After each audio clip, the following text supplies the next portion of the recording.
Well, hello, and welcome back to another week of our media course.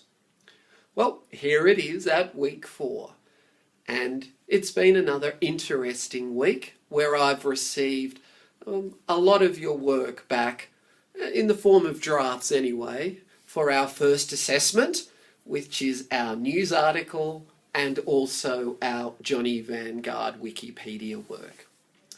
Make sure that if you are working very, very hard on researching, that you sometime soon put all that down and start to write yourself that Wikipedia article.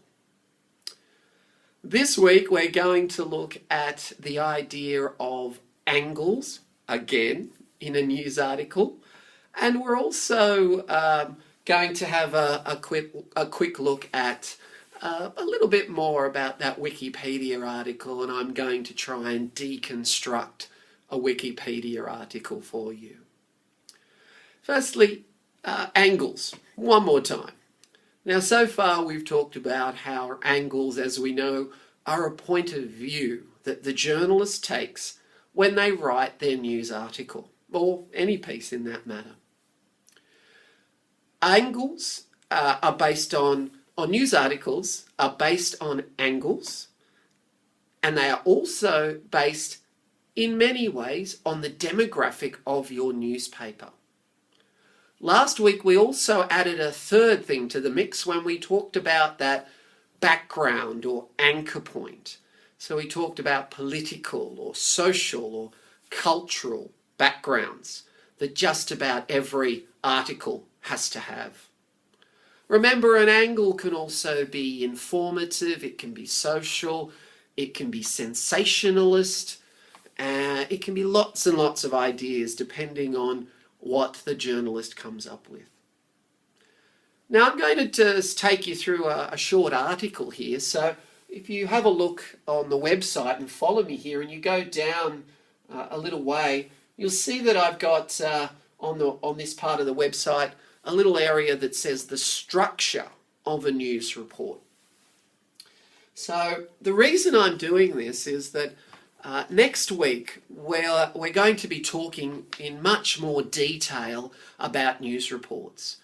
Remember, I'm going to send you off to, hypothetically, be part of a news story that involves Johnny Vanguard, and you'll be writing a news story for me. So all this work that we're doing in the past couple of weeks on news stories is very relevant in terms of where we're actually going.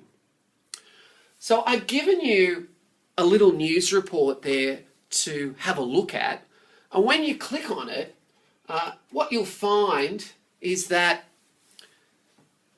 it's an article that you'd probably read, almost anywhere. If we open the newspaper almost at any day, there'd be a crime story or a story about a fire or a story with some sort of social responsibility in it. Now this story here is similar to that.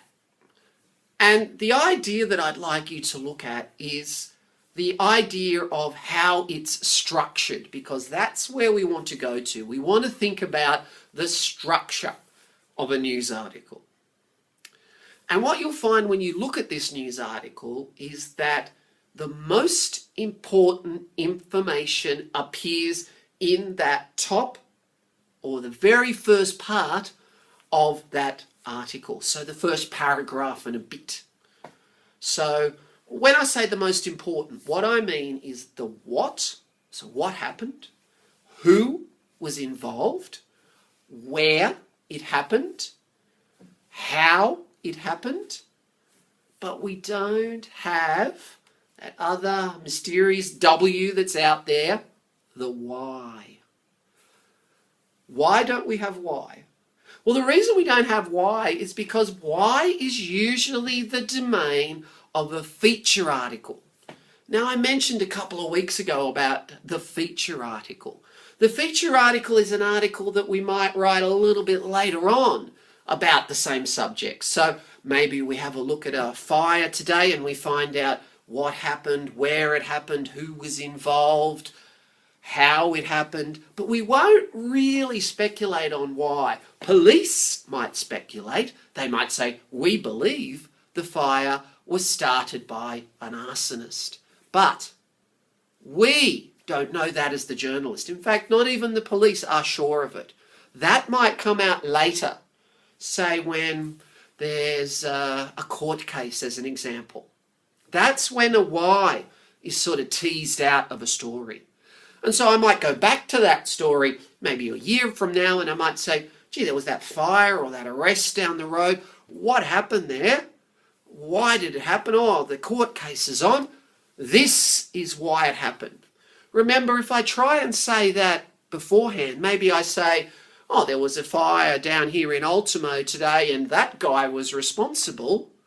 Well, I run into some trouble. And the biggest trouble, of course, I can run into is that I can be sued. Because if that guy wasn't responsible, he's going to probably sue me. He's probably going to take me to court for saying the wrong information. So newspaper journalists have to keep this in mind. And that's why they write things like allegedly or speculatively. They don't actually say, well, this is the person that done it, that has committed a crime or set the fire. Okay? So news reports are written in what we call an inverted pyramid style, which I mentioned last week. So from most important down to least important. I put up a video here on the website here for you to think about. So have a click on that and think about that inverted pyramid style. The other bit that I've pointed at here in regards to news stories is the significance when we write a news story. And when we write a news story, there are some topics that are almost way more important in terms of the way they should be reported than others. And I'll give you an example. Death is always the most important thing. Injury comes second. Then destruction and damage, crime, criminal, illegal activity, ethical, social or moral issues, and then say important people or celebrities, in that sort of descending order. And I'll give you an example. You can't write or think about it from a reader's perspective. It would be not very, it wouldn't be very ethically right to say there was a fire in Ultimo last week. There was $200,000 worth of damage. 4 red cars, Porsches, got destroyed. There was a park nearby that also was damaged by the fire. Oh, yeah, and by the way, 17 people were killed.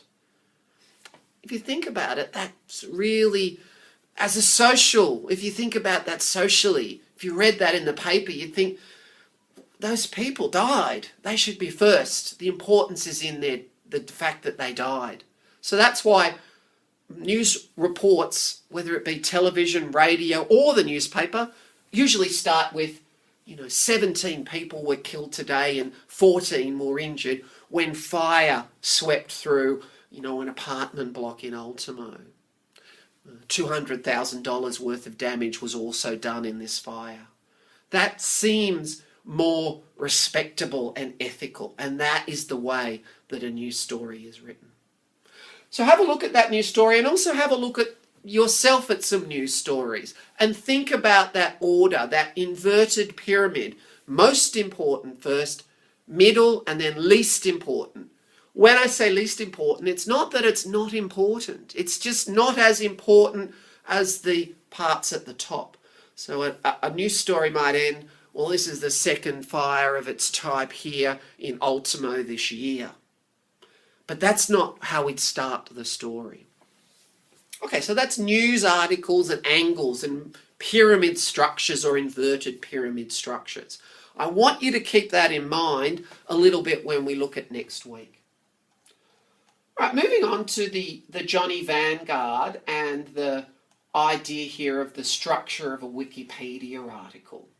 Well, what I've done for you here is I've tried to deconstruct a Wikipedia article for you. By this time of your writing your Johnny Vanguard article, you should almost be at that point where you're, if you haven't sort of like almost getting ready to put it in, you really should be a fair way through that draft. So I'm going to point out some important points to you on my article here. I might just pull you over a little bit so that you can see. Okay, so this is my Wikipedia article here, and I'm using a fairly well-known celebrity here, Jimmy Barnes. So if you can see what I've got at the top there, I've got the heading and the name is Jimmy Barnes. It's his real name first, and then his stage name. In the middle of all that is his date of birth. The first paragraph often starts with the most important information about the important first in one concise paragraph. Then there's a snapshot of the person's life, and this starts usually from about the time they came to prominence in the world up until recent events. You'll notice on the right-hand side that the photo there is recent and usually features a caption on when it was taken. And then all this little bit on the right-hand side is a quick overview or a snapshot on the artist. Note that the birth date also features with the age. Hyperlinks usually appear in blue, and I've only got one hyperlink there, but that's really what I'm meaning. They allow you to be clicked on and taken to either the website of that person there or to another Wikipedia page. And extra information is often referenced in a footnote or a source. And as we spoke about last week when we mentioned or talked about Wikipedia articles, we talked a little bit about how sourcing is really important. So that's really the way that if you are just thinking about, well, I have some final questions about this whole Wikipedia process, have a look at that document. I think it might bring a few more things into perspective for you. Okay, so what should you do this week? All right. Next week is really our final week of this particular section. So we're entering from week 5 into week 6. So sometime in the next 2 or 3 weeks, you should aim to put that Wikipedia article in. Don't forget that when you submit it, make sure you submit that news article assessment or analysis that's part of that Wikipedia article 1A and 1B. So make sure you've got that Wikipedia article drafted, almost ready to go. Second thing, continue your research into Johnny Vanguard. By now you should have a lot of good research. Next week I'm going to talk to you about sending Johnny off out into the world, and you're going to have to report on an incident that's happened at a place he's going to. And if you have time, look at different newspapers, different news reports, television, radio, newspaper, lay a couple side by side and think about that structure, that first, second, third structure. Okay, remember I'm in the college if you need to contact me. If you're doing the course at a time when you're not actually in class and you want to talk to me, please email me and organise a time. I can always hang back. Even if you're a night student, I'm happy to sit down with you at a certain time in the evening and have a conversation with you if you're stuck or need help. Don't sit out there and go, I really don't know what's happening. I'm happy to help you. Make sure also if you need me, you can email me, or if you see me in the college, give me a wave. All right, I'll catch up with you next week. Bye.